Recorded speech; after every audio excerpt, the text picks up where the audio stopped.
জগন্নাথ দেব এবং রাজা কুশলাস্য। কুশলাস্য নামে এক রাজা ছিলেন। ইনিও জগন্নাথের পরম ভক্ত ছিলেন। কোন এক সময় উড়িষ্যাতে রাজা কুলশেখর জন্ম নিয়েছিলেন। তিনি পরম বৈষ্ণব ছিলেন। একদিন রাজা পাত্রমিত্র সবাইকে নিয়ে হরিকথা শ্রবণ করিতেছেন। এমন সময় সেখানে তিনার গুরুদেব এসে উপস্থিত হয়েছেন। গুরুদেবকে দর্শন করা মাত্রই রাজা আসন থেকে উঠে গেলেন। উঠে গিয়েই গুরুদেবকে দণ্ডবত প্রণাম করলেন। শাস্ত্রে বলছেন, যেখানে আপনি গুরুদেবকে পাবেন, হাটে হোক, মাঠে হোক, ঘাটে হোক, বাজারে হোক, গুরুদেবকে দর্শন মাত্রই প্রণাম, বললেন, দর্শন মাত্রই প্রণাম করতে হয়। গুরু প্রণামের বিধান কি? সোজাসুজি। সব আমে ভবেত বিষ্ণু। যেখানে ভগবান বিষ্ণুর বিগ্রহ দেখবেন তাকে বাম দিকে রেখে প্রণাম করবেন। দক্ষিণে শিব শঙ্কর, ডাইন দিকে দেবতাদের পূজা করতে প্রণাম করতে হয়। মহাদেব, কালী, দুর্গা এদেরকে ডাইনে রেখে পূজা করবেন। আর ঈশ্বর তত্ত্ব যারা আছেন এদেরকে বামে রেখে, একজন ঈশ্বর তত্ত্ব আর এক দেবতত্ত্ব, আর হলো মনুষ্য তত্ত্ব। মাতা, পিতা, গুরু, বৈষ্ণব এদেরকে সোজাসুজি প্রণাম করতে হয়। না তাদেরকে ডাইনে রাখা যাবে, না তাদেরকে বামে রাখা যাবে। তারপরে কি? গুরুদেবের ডাইন চরণে ডাইন হাত, গুরুদেবের বাম চরণে বাম হাত। গুরু প্রণামের বিধান হলো এইভাবে, এইভাবে করে প্রণাম করতে হয়। ডাইন চরণে ডাইন হাত, বাম চরণে বাম হাত দেওয়া হয়, দিয়ে প্রণাম করতে হয়। রাজা গুরুদেবকে দর্শন মাত্রই সবার থেকে উঠে আসলেন, গুরুদেবকে প্রণাম করলেন। প্রণাম হাত জোড় করে করা যায়, জয় শ্রী গুরুদেব বলেও করা যায়, পঞ্চাঙ্গে করা যায়, আবার সাষ্টাঙ্গেও করা যায়। কিন্তু সাষ্টাঙ্গে প্রণাম করতে গেলে কোমরের উপরে যত কাপড় আছে, বস্ত্র আছে, সব খুলে রাখতে হবে। গায়ে বস্ত্র জড়িয়ে কখনো সাষ্টাঙ্গে প্রণাম করতে নাই। নতুন নতুন কিছু সম্প্রদায়ের আবির্ভাব হয়েছে, তারা সব কিছু নিয়ে একবার সাষ্টাঙ্গে প্রণাম করে। এটি হরিভক্তি বিলাস সিদ্ধান্ত নয়, সম্পূর্ণভাবে নিষেধ। হরিভক্তি বিলাস যদি খুলেন দেখতে পাবেন ওখানে লেখা আছে গোপাল ভট্ট গোস্বামী পাদ রচনা করে গিয়েছে। দেহের মধ্যে বস্ত্র জড়িয়ে যে সাষ্টাঙ্গে প্রণাম করবে তার কুষ্ঠ রোগ হইবে। এই জন্য প্রণামের কতগুলা বিধি আছে, বিধান আছে। বিধি বিধান মেনেই প্রণাম করতে হবে। অবিধি পূর্বক যদি কেউ প্রণাম করে তার ফল পাবে না, লাভ হবে না। যদি ভগবানকে প্রণাম করতে গিয়ে ডাইন দিকে রেখে প্রণাম করেন, লাভ হবে না। যদি মহাদেবকে প্রণাম করতে গিয়ে বাম দিকে রেখে প্রণাম করেন, লাভ হবে না। সাধুগুরু বৈষ্ণবকে উদিক সেদিক উল্টা সুল্টা প্রণাম করেন, লাভ হবে না। সব জিনিসের একটা বিধি আছে, বিধান আছে। বিধি কাকে বলে? কর্তব্য তেন উপদেশ বিধি। কর্তব্য অকর্তব্য সম্পর্কে নির্ণয় করে যা গিয়েছেন এটাকে বিধি বলা হয়, বিধান বলা হয়। ভগবানের বিধান মানতে হবে, বিধি মানতে হবে। এবার তিনি গুরুদেবকে প্রণাম করলেন। তারপরে গুরুদেবকে নিয়ে একটা আসনে বসাইলেন। গুরুদেবের চরণ ধৌত করলেন। সুগন্ধি ফুলের মালা গুরুদেবের গলায় দিলেন। ভগবত প্রসাদী চন্দন গুরুদেবের কপালে দিলেন। তারপরে ধূপ দিয়ে দীপ দিয়ে এনাকে আরতি করলেন। এবার ওখানে তো হরিকথা চলছিল। গুরুদেব আসাতে এবার গুরুদেব আপনি একটু হরিকথা বলুন, আমরা শ্রবণ করি। গুরুদেব হরিকথা বলতে শুরু করেছে। একটা মাছি এসে বারবার রাজার কপালে বসতেছে। রাজা একটু পরপর মাছিটাকে তাড়াচ্ছেন। মাছি তাড়াতে গিয়ে কপালের যত ধুলা ছিল সব তো পড়ে গেছে। গুরুদেবকে প্রণাম করেছেন যে কপালে ধুলা লেগেছে, সেগুলো পড়ে গেল। এই দৃশ্যটা দেখার পর গুরুদেব বলছেন, তুমি তো মহাপাপী,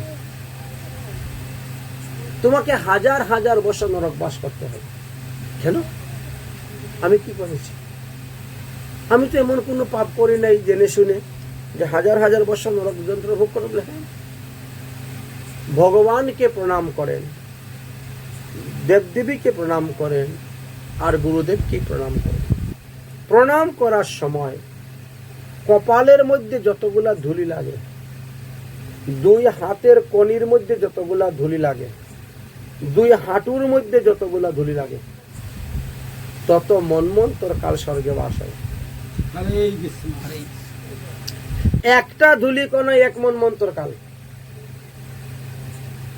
বুঝলেন, বাস হয়ে থাকে যতগুলা লাগবে। আর যদি কেউ ওই প্রণাম করে উঠে ছেড়ে টুড়ে ফেলে দেয়, তাহলে তত মন্বন্তর কাল নরকে গমন, স্বর্গে বাসার হবে না। তত মন্বন্তর কাল নরকে গমন করতে হয়। হে রাজন, তুমি আমাকে দণ্ডবোধ করলে, প্রণাম করলে, ধূলিকণা তোমার কপালে লাগলো, আর এখন তুমি সব ঝেড়ে ফেলে দিচ্ছ, মানে আমাকে অপমান করছো, বলেছেন। এই জন্য গুরুদেব রেগে গেলেন, গুরুদেব ক্রুদ্ধ হয়ে গেলেন, বলেছেন, রেগে গিয়েছে। তুমি নিজের কর্মদোষে নিজের কপাল খোয়ালে, না হলে তুমি সহস্র সহস্র বৎসর বৈকুণ্ঠ ধামে বাস করতে পারবে, সহস্র সহস্র বৎসর। এখন তোমাকে নরকে গমন করিতে হবে। রাজা অপরাধী হয়ে গেলেন গুরুচরণে। গুরুদেব তখন রাগ করে সেখান থেকে চলে যাবে। ক্রোধান্বিত হয়ে গেছে, এখানে থাকা যাবে না, এবার তিনি যাওয়ার জন্য প্রস্তুত হয়েছেন। গুরুদেবের চরণে পড়েছে। এরপরে বলছেন, গুরুদেব, আমার এই অপরাধের কোনো প্রায়শ্চিত্ত থাকলে আপনি বলুন, আমি সেই পাপের প্রায়শ্চিত্ত করব। যদি কোনো প্রায়শ্চিত্ত থাকে তাহলে আপনি আমাকে বলুন। তখন বললেন, হ্যাঁ, যারা গুরুদ্রোহী আদি হয় তার থেকে মুক্তি হওয়ার একটা বিধান আছে। 12 ফুট লম্বা, 3 ফিট চৌড়া, 3 ইঞ্চি পুরো একটা তামার পাত্র বানাতে হবে, বুঝেছেন? লম্বা থাকবে 12 ফুট, আর চৌড়া থাকবে 3 ফুট, আর পুরো থাকবে, মোটা থাকবে 3 ইঞ্চি মোটা। আচ্ছা, হলো। তারপরে কি করতে হবে? তার নিচে আগুন দিতে হবে।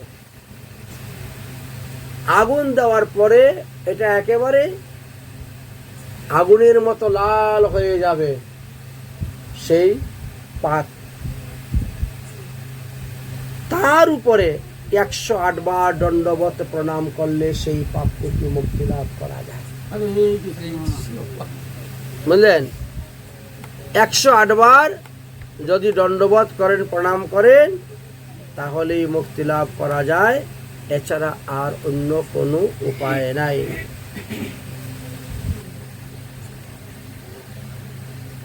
রাজা জানেন যে এই কানে দণ্ডবত প্রণাম করা মানে নিজের মৃত্যু। একবার, দুবার বা 4 বার 5 বার হতে হয়তো, এরপরে আর দেওয়া যাবে না, 108 বার আর পুরানো যাবে না। এই জন্য রাজা সকালবেলা জগন্নাথ মন্দিরে গেলেন, গিয়ে জগন্নাথকে দণ্ডবত প্রণাম করলেন। পূজারীকে বলে জগন্নাথের প্রসাদী চন্দন কপালে লেপলেন, জগন্নাথের প্রসাদী মালা গলায় নিলেন, জগন্নাথের প্রসাদ মুখে দিলেন। বুঝলেন, সূক্ষ্ম প্রসাদ আদি মুখে দিয়ে দণ্ডবত প্রণাম করে তিনি চলে আসলেন। মন্ত্রী, উজির, নাজির, কোতোয়াল, সাধু শান্ত মহাত্মাগণ যারা ছিলেন সবাই বলছেন রাজাকে, রাজা অন্য কোনো পাশ্চিত্য থাকলে সেটা করুন, এই পাশ্চিত্য করতে গিয়ে তো আপনার মৃত্যু অনিবার্য, অতএব এই পাশ্চিত্য বদলা অন্য পাশ্চিত্য করুন। কিন্তু মানলেন না, রাজা মানলেন না। যেটা গুরুদেব বিধান দিয়ে গেছেন সেটাই করুন, এতে যদি আমার মৃত্যু হয়ে যায় তাতেও আমি রাজি। কারণ এখন আমি তো একটু যন্ত্রণা ভোগ করব, কিন্তু পরে গিয়ে আমাকে লক্ষ লক্ষ বৎসর যন্ত্রণা ভোগ করতে হবে। পরে গিয়ে লক্ষ বৎসর মৃত্যুর জন্য ভোগ করা থেকে এখন ভোগ করা ভালো। এই জন্য রাজা দণ্ডবোধ দিতে শুরু করলেন। যেই উঠলেন, 2 পা, 2 হাত, বুক, কপাল সব পুড়ে গেল। এই যে দণ্ডবোধ দিচ্ছেন উঠছেন, দণ্ডবোধ দিচ্ছেন উঠছেন, পুড়ে যাচ্ছে, পুড়ে গেল। এই দৃশ্য দেখে জগন্নাথ আর স্থির থাকতে পারলেন না। সে তো জগন্নাথের খুব প্রিয় ভক্ত ছিল, অনুগত ভক্ত ছিল। জগন্নাথ স্থির থাকতে পারলেন না। তিনি রাজার প্রতি অত্যন্ত দয়ার্দ্র হইলেন এবং একজন বৃদ্ধ ব্রাহ্মণের রূপ ধারণ করে ওই তাম্য পাত্রের নিকটে গিয়ে উপস্থিত হলেন।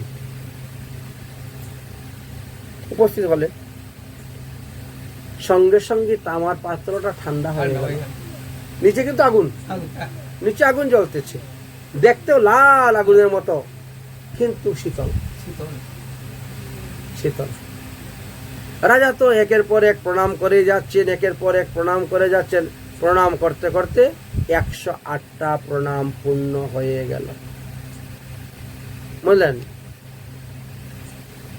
108টা দণ্ডবত প্রণাম তিনার পূর্ণ হয়ে গেল। রাজা নেমে চলে আসছেন। সকলেই বললেন, হ্যাঁ, রাজার পাপের প্রায়শ্চিত্ত হয়ে গেছে, সমস্ত পাপ থেকে তিনি মুক্তি লাভ করেছেন। এবার রাজা নিশ্চয়ই পরম গতি প্রাপ্ত হবেন, পরম গতি প্রাপ্ত হবেন। এখন ব্রাহ্মণ রূপধারী ভগবান সেখানে আছেন, অবস্থান করছেন, করে রাজাকে বলছেন, হে রাজা, তুমি যে পাপের প্রায়শ্চিত্ত করেছ, এবার তুমি বৈকুণ্ঠ ধামে গমন, তোমার সময়। পাপের প্রায়শ্চিত্ত হয়ে গেছে, এবার তুমি বৈকুণ্ঠ ধামে গমন করবে। তো রাজা বলছেন, হে ব্রাহ্মণ ঠাকুর, আপনি কে? আপনি কে? আপনি কেমন করে জানেন যে আমি বৈকুণ্ঠ ধামে গমন করব? তদুত্তরে ভগবান বলছেন, আমি কে তুমি বললে তো বিশ্বাস করবে না, তবে আসো, তুমি আমার প্রকৃত রূপ দেখো। এই বলে একটা ঘরের ভিতরে নিয়ে গেলেন। তারপরে জগন্নাথ স্বয়ং শঙ্খ, চক্র, গদা, পদ্ম, চতুর্ভুজ রূপ ধারণ করলেন। চতুর্ভুজ রূপ ধারণ করলেন, করে রাজাকে দর্শন দিলেন, তাকে অভয় বর প্রদান করলেন। তারপরে সেখান থেকে ভগবান অন্তর্ধান হয়ে গেলেন। এইভাবে ভগবানকে প্রত্যক্ষভাবে দর্শন করতে পেরেছিলেন রাজা। মনে রাখেন, কারণ রাজার হৃদয়ের মধ্যে সেই রকম ভক্তি ছিল, ভাব ছিল। অতঃপর দেহান্তে রাজা ভগবত ধাম গমন করেছিলেন। তাই আমরা যদি ভগবানের প্রতি আমরা শ্রদ্ধা রাখতে পারি, ভাব রাখতে পারি, ভক্তি রাখতে পারি, প্রেম রাখতে পারি, তাহলে আমাদের উদ্ধার হবে না কেন? অবশ্যই সবই উদ্ধার হতে পারবে। কারণ এই মনুষ্য দেহ হলো একমাত্র ভজনের দেহ। এই দেহ পেয়ে যদি আমরা পশুর মতন আচরণ করে যাই, হরিভজন না করি, তাহলে আর উদ্ধারের কোনো উপায় নেই। এই দেহটা হলো সুলভ দেহ, কারণ এই দেহে সাধন ভজন করা যায়, দীক্ষা গ্রহণ করা যায়, নিজের মনের ভাষা প্রকাশ করে বলা যায়, কিন্তু পশু পাখি কীট পতঙ্গ দেখে কেউ দীক্ষা নেয় নাকি? দীক্ষা পেয়েছে না। পশু পাখি কীট পতঙ্গ দেখে তো ওই জ্ঞান নেই, কিন্তু মনুষ্য দেখেতে সেই জ্ঞান আছে। এই জন্য বলছেন, হে মনুষ্যগণ, দেবীর দুর্লভ তোমরা এই দেহটা পেয়েছ। আরো দুর্লভ হলো এই যে ভারতবর্ষে জন্ম হয়েছে। ভারতবর্ষে জন্ম হইয়াছে যাহার, জন্ম সার্থক কর করি পর উপকার। তাই জন্মকে সার্থক করার জন্য এই মনুষ্য পরের উপকার করুন। নিজে উদ্ধার হন, অন্যকে উদ্ধার করুন। নিজে সৎপথে চলুন, অন্যকে সৎপথে পরিচালনা করান, তবেই গিয়ে মঙ্গল। তাই এই মনুষ্য দেহ পেয়ে যদি আমরা সদ্গুরু চরণাশ্রয় না করি, হরিভজন না করি, তাহলে ভগবান দ্বিতীয়বার আমাদেরকে মনুষ্য জন্ম দিবেন না। এটি ভগবানের কৃপায় আমরা পেয়েছি মনুষ্য জন্ম, আমাদের সাধ্য নাই। ভগবান কৃপা করে আমাদেরকে এই মনুষ্য জন্ম দিয়েছেন। তবে হরি ভজনের দ্বারাই এই জন্মকে সার্থক করা যাবে। ধর্মহীনা মনুষ্য পশুবি সমান। ধর্মের প্রধান হলো 5টি শাখা। এই 5টি শাখা যারা মানবেন তাদেরকে ধার্মিক বলা হয়। কি কি 5টি শাখা? প্রথমে হলো অহিংসা পরম ধর্ম। কোন জীবকে হিংসা করবেন না, এলে 1 নম্বর অহিংসা পরম ধর্ম। সর্বঘটে আছেন কৃষ্ণ, কেউ নয় খালি, সবার মধ্যে ভগবান বিরাজ করতেছে। একটা ক্ষুদ্রাতি ক্ষুদ্র পিপিলিকা হইতে আরম্ভ করে এক বৃহৎ বড় হাতি পর্যন্তই যত প্রাণী আছে সবার মধ্যেই ভগবান বিরাজ করতেছে। সর্বঘটে আছেন কৃষ্ণ, কেউ নয় খালি। তাই জীবে সম্মান দিবে জানি, কৃষ্ণ অধিষ্ঠান। প্রত্যেক জীবকে সম্মান দেয়। তৃণ হইতে নিচু হইয়া সদা লইবে নাম। কেউ তোমাকে সম্মান দেব আর না দেব, তুমি কিন্তু তাকে সম্মান দিও। এই অহিংসা পরম ধর্ম প্রথম। দ্বিতীয়, কখনো চুরি করবে না।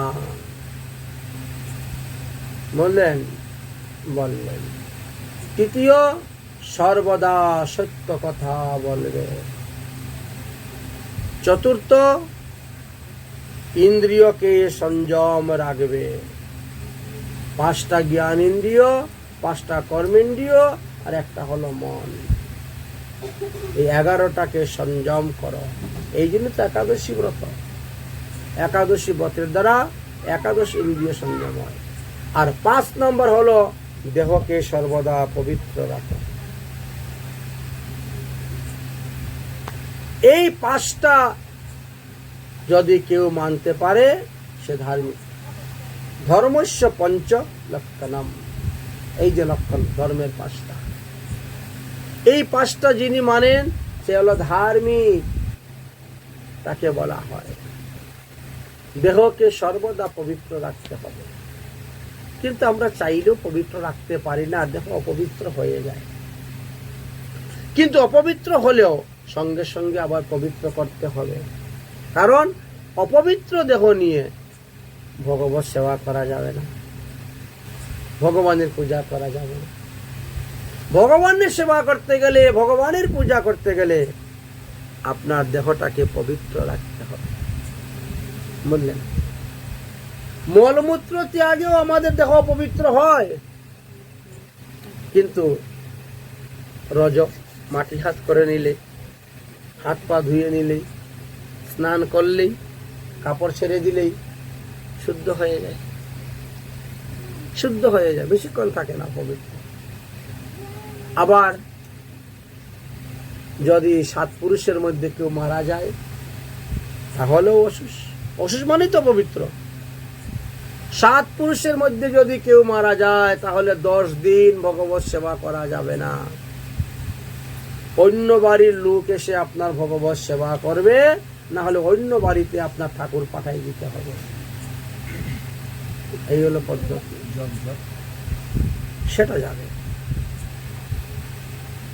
7 পুরুষের মধ্যে যদি কোনো সন্তান জন্ম নেয়, একে বলা হয় জননৌষৌষ, এটার সময়ও করা যাবে না 10 দিন। আর কেউ মারা গেলে বলা হয় মৃতাশৌষ, এটাতেও 10 দিন মানতে হয় ভগবত সেবা পূজা। তবে অসুস্থ অবস্থায় হরিনাম জপ করা যায়, হরিনাম কীর্তন করা যায়, তিলক ধারণ করা যায়, একাদশী ব্রত করা যায়, গুরুদেবের দেওয়া মন্ত্র আহ্নিক মন্ত্র আদি জপ করা যাবে।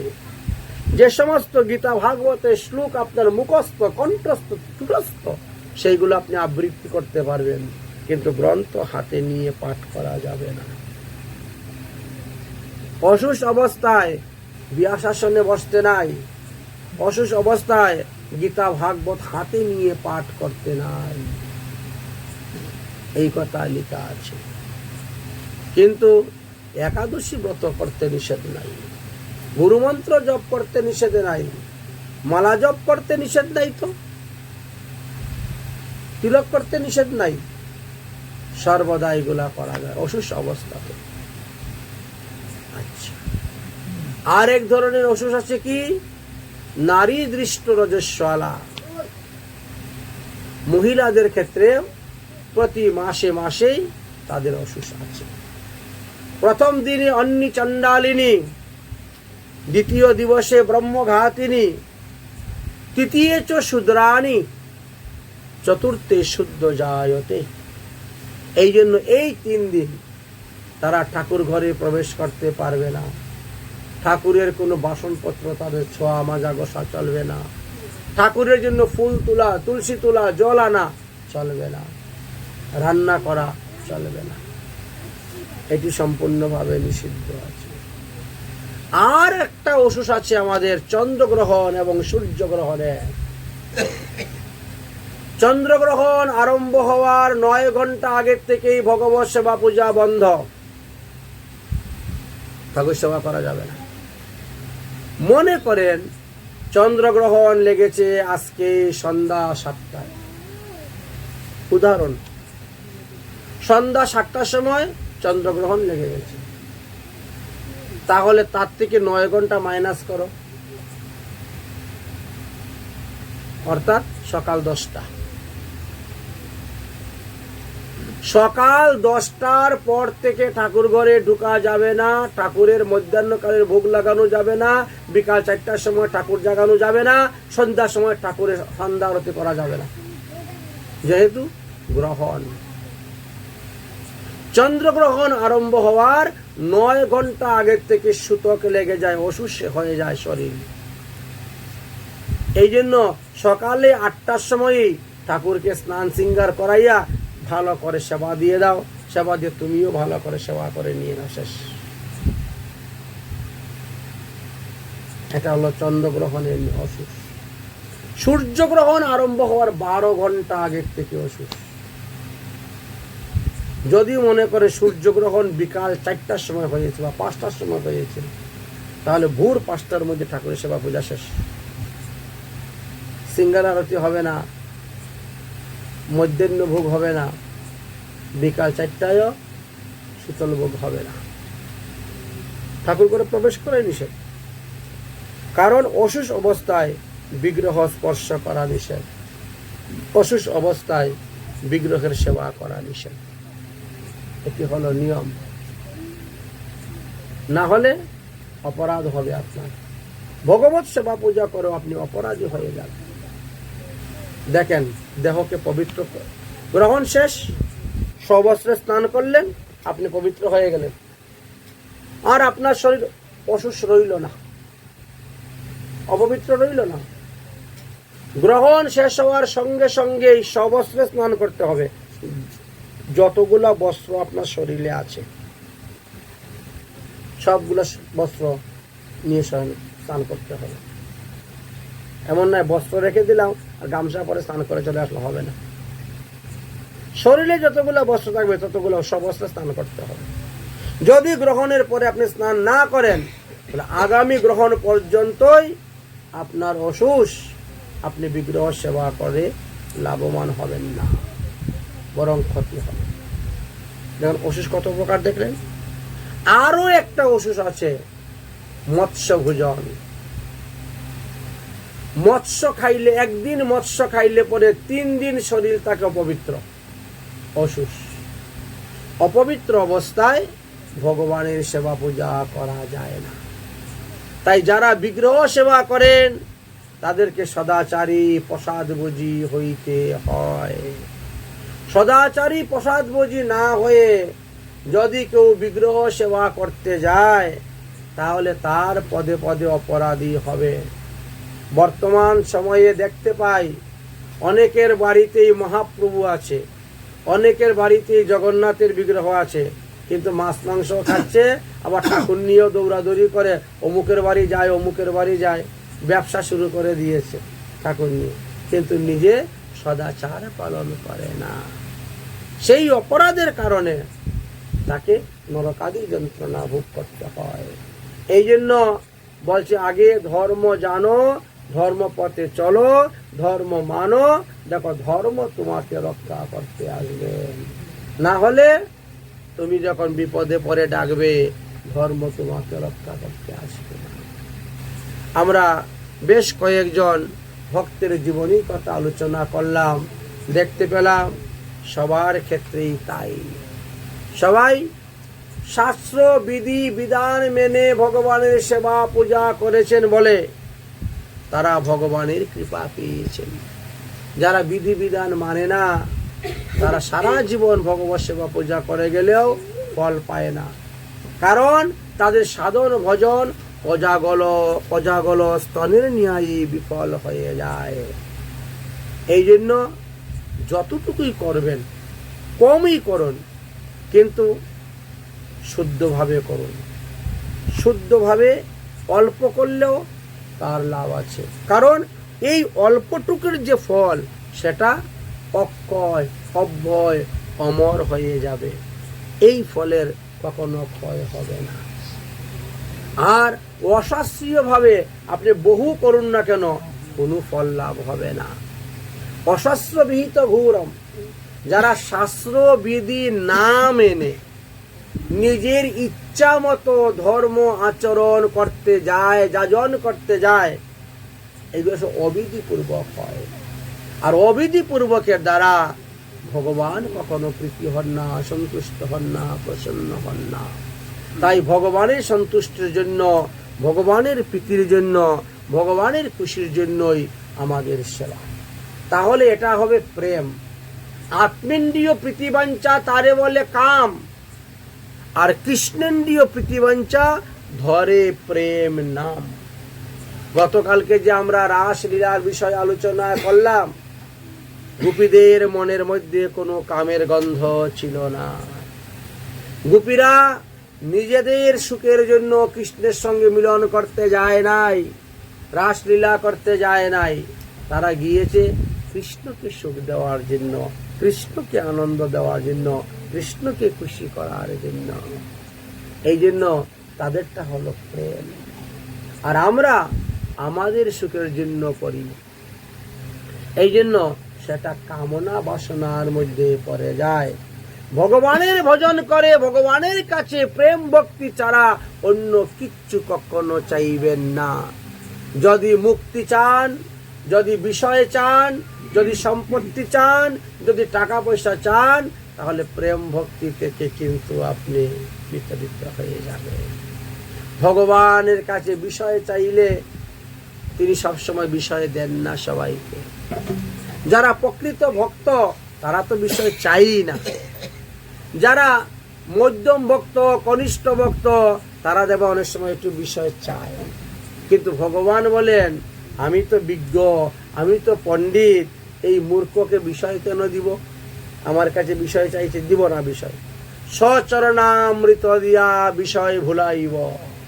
কারণ বিষয়ের স্বভাবই হলো বিষয়ে থাকলে বারবার আসতে হবে, মায়ার দাস হয়ে থাকতে হবে, বারবার আসতে হবে। আর মায়াধীশ ভগবানের ইচ্ছা হলো আমি তাকে একবারেই নিয়ে চলে যাব আমার দাস। তাই ভগবানও ভজন করেন মানুষকে ভক্ত রূপে পাওয়ার জন্য।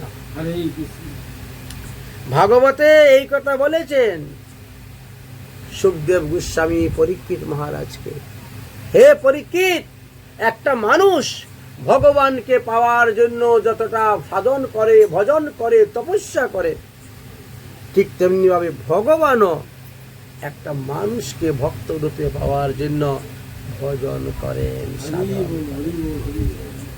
কোথায় বসে ভজন করেন, কোথায় বসে সাধন করেন? বলে কেন? প্রতিটা জীবের হৃদয়ে।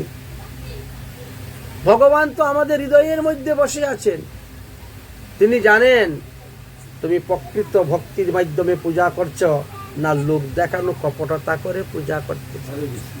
তিনি তো অন্তর্যামী ভগবান, তিনি তো বেষ্টি ভগবান, তিনি ভিতরে বসে আছেন, তিনি সব জানেন, তিনাকে জানাইতে হয় না। তবুও ভগবান ভক্তের মুখে শুনতে ভালোবাসেন, ভক্তের মুখে শুনতে ভালোবাসেন। এই জন্য ভগবান ভক্তকে জিজ্ঞাসা করেন, ভক্ত তুমি কি চাও? তিনি তো আগেই জানেন তার মনে কামনা কি আছে, বাসনা কি আছে, কে তারপরেও শুনতে চান, শুনতে চান। যাই হোক, এইভাবে কমসে কম 10 থেকে 15 জন ভক্তের জীবনী কথা লেখা আছে যে শ্রী জগন্নাথ দেবের কৃপা কারা কারা প্রাপ্ত হয়েছিলেন, এইভাবে আলোচনা। তো আমরা আজকে 3 জন ভক্তের জীবনী কথা আলোচনা করলাম, কারণ ভক্তের জীবনী কথার মাধ্যমে ভক্তের চরিত্র আমরা সেই রকম যদি করি আমরাও ভগবানের কৃপা পাব। ভগবানের লীলাটা তো হলো স্মরণীয়, আর ভক্তের লীলাটা হলো করণীয়। একজন ভক্ত কিভাবে ভজন করে ভক্তি মার্গে উন্নতি হয়েছেন সেটা আমাদের দেখতে হবে। এই জন্য ভক্ত সঙ্গ করতে হয়। ভক্ত সঙ্গ করে ভক্তকে জিজ্ঞাসা করতে হয় আপনি কিভাবে মায়াকে অতিক্রম করে এই ভগবানের দাস হতে পারলেন, আপনি কিভাবে ভগবানের এই রাস্তায় চলে আসলেন। তখন সে তার জীবনী কথা বলবে, তখন আপনিও দেবেন হ্যাঁ তাহলে আমিও যদি এইভাবে করি তাহলে তো আমিও অগ্রসর হইতে পারবো। ভজন ওই জন্য একজন ভক্ত আরেকজন ভক্তের জীবনী কথা শুনবে আর সেইভাবে ভক্তি মার্গে অগ্রসর হবে। এটাকেও সাধু সঙ্গ বলা হয়। ভক্তের জীবনী কথা শোনা এটা সাধু সঙ্গ, ভক্তকে দর্শন করতে যাওয়া এটা সাধু সঙ্গ, ভক্তের মুখে হরি কথা শ্রবণ করা এটা সাধু সঙ্গ। ভক্ত যদি কিছু তোমাকে সাদরে দেয় সেটা গ্রহণ করা সাধু সঙ্গ। ভক্তকে তুমি যদি কিছু দান করো সেটা সাধু সঙ্গ। ভক্ত যদি তোমাকে বলে কালকে আমার বাড়ি প্রসাদ খাবে যাবেন, ওটা সাধু সঙ্গ। আবার ভক্তকে নিমন্ত্রণ করে এনে তোমার বাড়িতে প্রসাদ খাওয়াবে সেটা হলো সাধু সঙ্গ। সাধু সঙ্গ কয় প্রকার? 6 প্রকার। সৎসঙ্গ 6 প্রকার। 6 শত সঙ্গ দেহ মোরে, একটা গান আছে না, ওহে বৈষ্ণব ঠাকুর দয়ার সাগর এদা সে করুণা করি দিয়া পদ ছায়া সুদহ আমারে তোমারও চরণ ধরি। হ্যাঁ, 6 বেগদমি 6 200 সুদি 6 শত সঙ্গ দেহ। তাই তো এই যে এই এই এই গানের মধ্যে অনেকগুলো খালি 6 6 6 6। প্রথমে 6 বেগ 6 বেগদমি, তারপরে 6 200 সুধি, হ্যাঁ 6 শত সঙ্গ দেহ মোরে, তার 3 4 18 হয়ে যাচ্ছে। আরেকটা কি ছিল জানি? 6 গুণ, হ্যাঁ 6 গুণ, তাহলে 4 4 24টা হয়ে যাচ্ছে। আগামী করলো এই 24টার ব্যাখ্যা করো। 6 বেগ কি, 6 দুষ কি, 6 গুণ কি, আর 6 সাধু সঙ্গ, 4 4 24টা। এই 24টার ব্যাখ্যা আগামী করলো। কার বাড়ি পাঠ হবে আগামী করলো? ছিল তোমার বাড়িতে হবে। যে যাই হোক, তাহলে সেখানেই ব্যাখ্যা হবে। আর পরশুদিন সকালে তো আমি চলেই যাবো। তাহলে আজকের মতো ভাগবতী কথা আমরা এখানেই বিশ্রাম দিচ্ছি।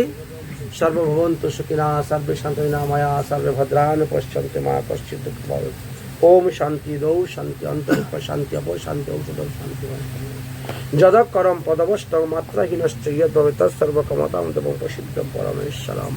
জয় জয় শ্রী রাধেশ্যাম। কৃষ্ণ গোবিন্দ জয় জয় রাম।